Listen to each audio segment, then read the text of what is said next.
agora para pergunta sobre esse processo de trabalhar no Ecos do Pantanal, né, que faz parte do universo de Jaguareté The Game. O desafio se tornou uma coisa que me incentivava muito. Fauna, né? Todo mundo olha assim pra onça pintada, fala que é bonitinho. E um recorte específico da nossa cultura que muitas vezes não é visto, né? Ok. Boa noite, bom dia, boa tarde. Não sei como que vocês estão nos escutando, mas estamos aqui na Gamescom Latam 2025, apresentando o jogo Jaguareté The Game. E assim, estamos aqui com a equipe do Ecos do Pantanal, uma das histórias feitas aqui pro Jaguareté The Game. Vamos falar um pouquinho com a equipe, tá? Eu sou o Lucas Batista, um dos produtores, estou aqui com a Ariane Salerno. Hoje ela vai me acompanhar aqui como host. Ari, quer complementar um pouquinho? Eu sou a Ariane, sou bióloga, educadora, e a gente tem esse projeto que chama Ecos do Pantanal, que faz parte do universo Jaguareté The Game. Um jogo que a gente está desenvolvendo, né? Eu e o Lucas, pela Febates Studio. E hoje a gente está aqui com o Murilo Tax e com a Manuela Costa, que fazem parte da nossa equipe. O Murilo é o nosso sonoplasta, né? Ele foi uma pessoa que tem trazido muita coisa boa para o nosso projeto, uma experiência muito grande na área musical, sonoplasta. Quer falar um pouquinho mais, Murilo? Conta aí da sua trajetória. Opa, é um prazer enorme estar aqui, pessoal. Eu trabalho já com sonoplastia desde 2019, eu trabalhei com algumas trilhas na parte do teatro, né? A escola em que eu estudei era uma escola de teatro, então fiz trilhas para peças, ainda faço com alguns parceiros, fiz também um curta-metragem, e essa é a primeira oportunidade de fazer uma trilha para esse projeto que vai se tornar um videogame. É uma coisa que eu queria muito, sou muito grato de poder participar e tem sido uma alegria enorme poder contribuir com esse projeto. E também a gente está aqui hoje com a Manuela. A Manuela é nossa ilustradora 2D. Eu gosto de falar que ela é muito talentosa. O Murilo também, né? Mas a Manuela é aquela pessoa que você reconhece ela pela ilustração dela. Então isso é uma coisa que eu acho incrível sobre o trabalho dela. Então, Manuela, conta aí pra gente quem você é, de onde você veio, sua trajetória profissional. Aí, Ari. Olha, eu sou Manuela Costa e eu trabalho com ilustração já desde o ano de 2013 ali, quando eu comecei a fazer disso a minha vida, o meu ganha-pão. E eu sempre curti muito ilustrar narrativas e histórias. E estar trabalhando em um jogo, e ainda um jogo com uma temática que eu curto muito, que é ecologia, essa questão toda da fauna pantaneira, putz, é muito legal. Tem sido uma experiência muito maneira mesmo. E com certeza, tô muito feliz de colocar isso no meu portfólio e nas minhas memórias. A gente traz agora para pergunta sobre esse processo de trabalhar no Ecos do Pantanal, né, que faz parte do universo de Jaguareté The Game. Como foi o processo criativo de vocês, né, as entregas, o que vocês sentiram, quais foram os desafios? Como eu disse, é um tema que é muito queridinho pro meu coração, né? Eu sempre fui a criança que gostava de mexer com bicho e até hoje eu sou essa pessoa que acampa e quer ficar descobrindo mais sobre a natureza. Então, assim, a experiência de trabalhar com pessoas que curtem isso, que estudam isso, fazem disso a sua vida, foi muito legal. O desafio se tornou uma coisa que me incentivava muito, que era a questão de ter que pesquisar, ter que ir a fundo no entendimento do que esses animais, do que essas plantas, como eles funcionam, do que eles se alimentam, para poder retratar de uma forma que ao mesmo tempo fosse lúdica, mas que também, né, fosse verossímil, fosse uma coisa plausível com a realidade, porque a gente está tentando representar a nossa fauna, a nossa realidade. E isso foi um desafio muito legal. Eu espero que muitas pessoas curtam tanto o trabalho que a gente fez com o Ecos do Pantanal, quanto com o Jaguareté The Game, e se simpatizem mais, se conscientizem mais do quão incrível é a natureza que a gente tem aqui, porque como ilustradora eu sinto que uma parte muito significativa do meu trabalho é ver com olhos diferentes, ver coisas que nem todo mundo tá vendo, mas poder transmitir isso, poder fazer com que outras pessoas vejam o quão incríveis são essas coisas. Então... Sim.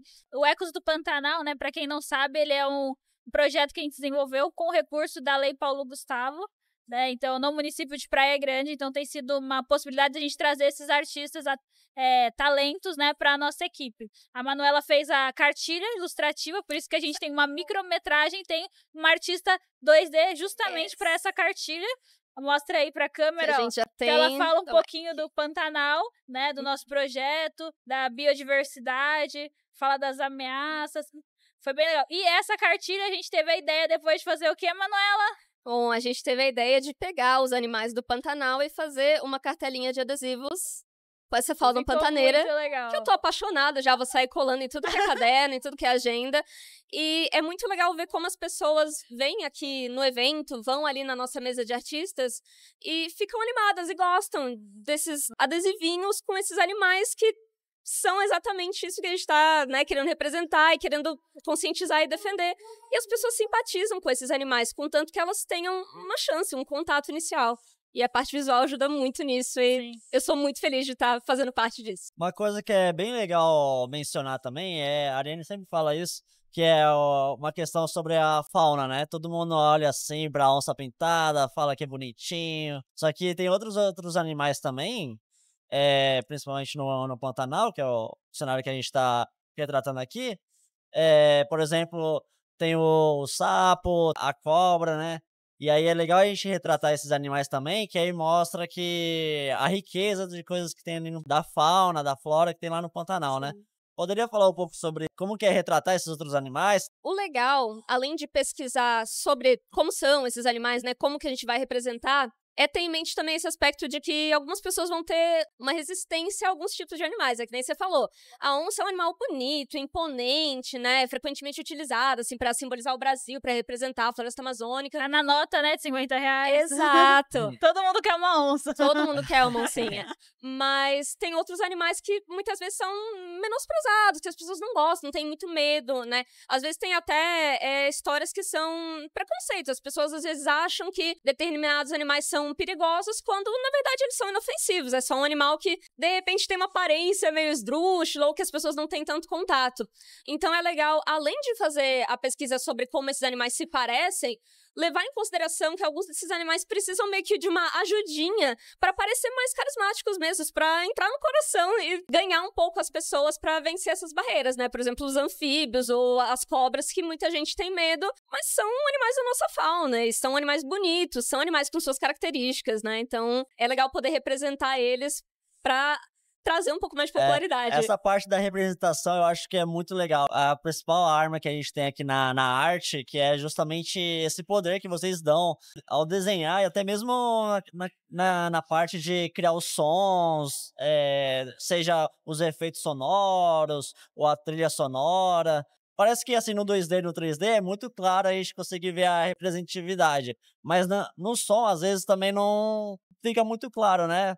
Não sei o que vocês acham sobre isso. O Murilo poderia falar um pouco sobre isso? Ah, sim. O processo para fazer sonoplastia foi uma coisa muito especial, porque trata de retratar a nossa cultura e um recorte específico da nossa cultura que muitas vezes não é visto, né? A cultura do Pantanal, da região mais do interior do Brasil, que é uma coisa que às vezes não é tão vista, e é muito importante a gente fazer uma representação que seja assim fidedigna aos traços da nossa cultura, né? Então mostrar os nossos animais, as nossas ambientações, as nossas localidades, mas também colocar ali a sonoridade dos instrumentos típicos da região, tanto aqueles que são tocados pelos fazendeiros, pelos habitantes das áreas rurais, como também os povos indígenas, que têm a sua musicalidade, que têm suas características específicas, assim como trazer nos efeitos sonoros o que de melhor a gente encontrar de sonoridades do ambiente. Então a gente utilizou alguns sons que vocês mesmos gravaram numa expedição para lá. Depois eu fui procurando outras coisas que pudessem ser utilizados para compor essa ambientação. E na parte da música eu fui buscando ali, fiz uma construção completamente digital na composição das músicas dessa vez, e fui procurando ali timbres de instrumentos que se assemelhassem, que pudessem trazer essa construção, trazendo os instrumentos indígenas, as flautas, as percussões, também os instrumentos rurais, como a viola caipira, a sanfona, e até alguns elementos orquestrais que são muito comuns para a gente ir alimentando a narrativa, e marcando momentos dessa história, momentos dos personagens que vão aparecendo.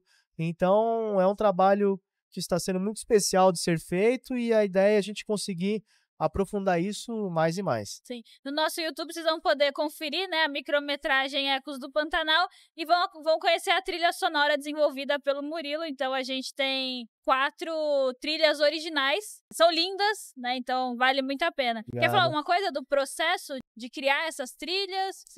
O processo de criação das trilhas, ele começou ali partindo do roteiro, né? Lendo ali o roteiro para tentar entender quem são os personagens, o que eles estão fazendo, qual é o papel de cada um deles, e depois ir criando alguns temas que buscassem representar os personagens e mais ou menos aquilo que acontece com eles. Então, ele chega ali, ele mostra um avião que é um elemento associado com o vilão da história, que é o Yaguareté. Então ali eu já coloco alguns elementos um pouco dissonantes para mostrar que tem alguma coisa diferente ali naquele momento.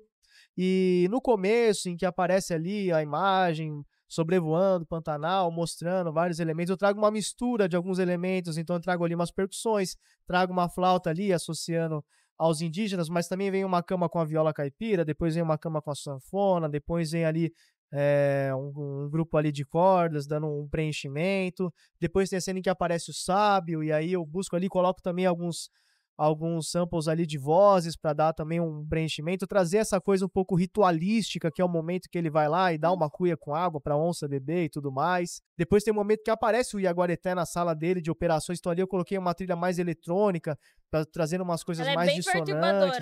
Uma coisa mais... Eu fiquei, nossa! Trazer uma coisa mais disruptiva para mostrar que tem alguma coisa ali que tá realmente destoando, é algo que talvez não deveria estar lá, mas está interferindo naquele lugar. E depois coloco ali uma trilha que busca trazer mais essa característica do combate, da aventura, da ação, porque é o momento em que as onças estão ali fugindo da queimada e estão indo de encontro ao vilão, mas ela termina de uma forma meio que em suspenso, porque ele mostra apenas o início desse enredo que a gente vai buscar desenvolver na sequência do nosso trabalho. Então a ideia foi marcar cada um desses momentos e eu produzi as músicas utilizando só o notebook, o fone de ouvido e um teclado MIDI, como a gente chama. A estrutura ali é mínima ali. A estrutura bem básica ali, porque com o teclado MIDI a gente vai lá nos programas de áudio que a gente utiliza, a gente insere essas informações, a gente nem chama de notas propriamente ditas, mas cada tecla que a gente aperta no teclado, ela vai corresponder a um som que é disparado pelo computador. E a gente coloca para que esses sons sejam o timbre de algum instrumento, a partir de um banco sonoro que a gente seleciona e coloca lá. Então eu fui buscando ali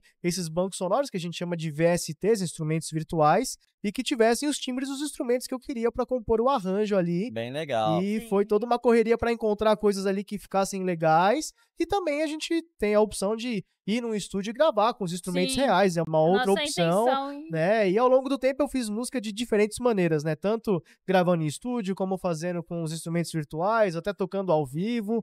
E a gente vai se adequando conforme aquilo que o projeto pede, aquilo que a gente tem à mão para fazer, né? Sim. Tchau, Manu. Obrigada. Até mais. Enquanto a Ana tá chegando, né? Aproveitar esse momento para mostrar para vocês aqui.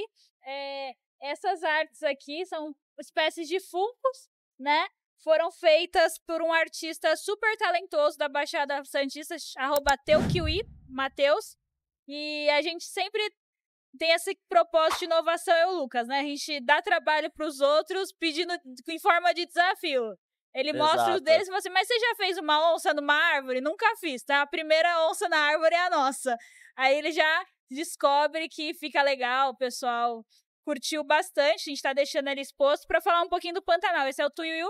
Uma coisa muito legal também, nosso compromisso de oferecer também uma qualidade entre a história do jogo. E aí, por conta disso, a gente fez uma expedição pro Pantanal no ano passado para poder capturar imagens, áudio, como o Murilo mencionou. E aí, Ariane, o que você acha que o material que a gente capturou lá, tanto a imagem, foi usado como referência para os 3D, ou o áudio ali capturado e tratado pelo Murilo foi bem utilizado? Sim, a gente tem uma questão, quando a gente faz a gravação do áudio, ele vem com uma legenda de horário, isso é muito importante pro profissional. Então, esses encaixes que o Murilo fez, ele coloca em qual cena que aparece, né? Tem animais que a gente gravou à noite, então não faria sentido colocar ali. Então, acho que tem esse trabalho também de... A gente o tempo todo, né? Eu, enquanto bióloga, não sou especialista em Pantanal, mas eu trago os especialistas. A gente valida o que os nossos artistas fazem. Então, a gente vem com uma proposta, eles trazem a execução, mas com a criatividade deles, a gente fala, não, até aqui a gente consegue fazer, isso a gente tem que adequar. Então, no processo da música, eu acho até que foi muito importante, porque O Murilo trouxe muita referência que a gente nem tinha pensado. Eu acho que isso é uma das coisas mais legais quando a gente tá desenvolvendo esse projeto, né? Teve também o Rogério, que trouxe referências diferentes, né? A gente retrata 3 onças, ele que escolheu trazer uma onça melânica pro Ecos do Pantanal, não foi nem a gente que escolheu. E agora chegou aqui a Ana, da nossa social media do Ecos do Pantanal. Ana, seja bem-vinda. Obrigada, olá. Então, falar um pouquinho aí de como foi o seu trabalho, se apresentar. Eu sou a Ana, eu sou estudante de biologia, Mas então tô meio que dentro do tema, né? Conversando Como de que boa. foi o processo de fazer o social media de um jogo nessa temática, né? De uma micrometragem nessa temática de Pantanal? Sei que você tem vontade de ir pra lá, já ouvi dizer. Sim, tô tentando planejar aí uma viagem pro Pantanal com as minhas colegas da faculdade, né? A Mariana já foi aí com você que eu conheci vocês, né? Através dela. E quero ir também, uma hora dessas, quem sabe. Fazer uma biotrip também pra lá. Não só o Pantanal, mas também outros biomas, como a Amazônia também é bem interessante. Sempre fui muito fã de videogames e sempre fui muito fã de grandes mamíferos. Amo grandes mamíferos, sejam eles baleias, onças, todos os tipos de espécies de mamíferos. Então, foi bem interessante a proposta do jogo, pra mim. Eu acho que casou bastante, né? Questão de eu estar dentro da biologia, de eu gostar muito de jogos e também já ter trabalhado anteriormente com marketing digital, com social media. Então foi meio que um encaixe, assim, bem perfeito. A nossa identidade visual do Ecos do Pantanal foi a Ana que fez, que é muito bonita, muito elogiada toda vez que a gente vai a algum lugar. Obrigada. Tem o logo, né? Tem uma moldura muito bonita. Pessoal, a gente vai estar caminhando pro fim agora, então acho que quiser alguém adicionar alguma coisa, compartilhar, comentar, agora essa é a hora. O que eu diria é para as pessoas esperarem o Yaguareté, porque eu acho que vai ser um jogo bem interessante. Eu até coloquei num adesivo aqui em um dos stands que o jogo aproxima muito as pessoas da cultura. E a cultura brasileira, ultimamente, tá tendo uma visibilidade um pouco maior, mas ao mesmo tempo precisa de mais visibilidade, ainda mais o Pantanal, que é um bioma que tá bem ameaçado. E, obviamente, não é apenas sobre isso o jogo, mas é uma maneira também de conscientizar as pessoas sobre o Pantanal e os outros biomas do Brasil também, então... Legal. Importante isso que você trouxe, né? A Ana me deu um pin aqui que acho que eu ia encerrar. Acho que essa é a mensagem do Ecos do Pantanal e agora até The Game, que cultura é game. Cultura né? é game, isso aí. Então acho que é isso. Muito obrigada aqui o pessoal do StampaCast, né, por receber a gente e essa oportunidade aí de compartilhar a nossa mensagem. E quem sabe nas próximas edições da Gamescom a gente se vê por aí no stand, hein, pessoal? Tchau, tchau, Isso aí. pessoal. Tchau, tchau. Muito Obrigada. obrigado.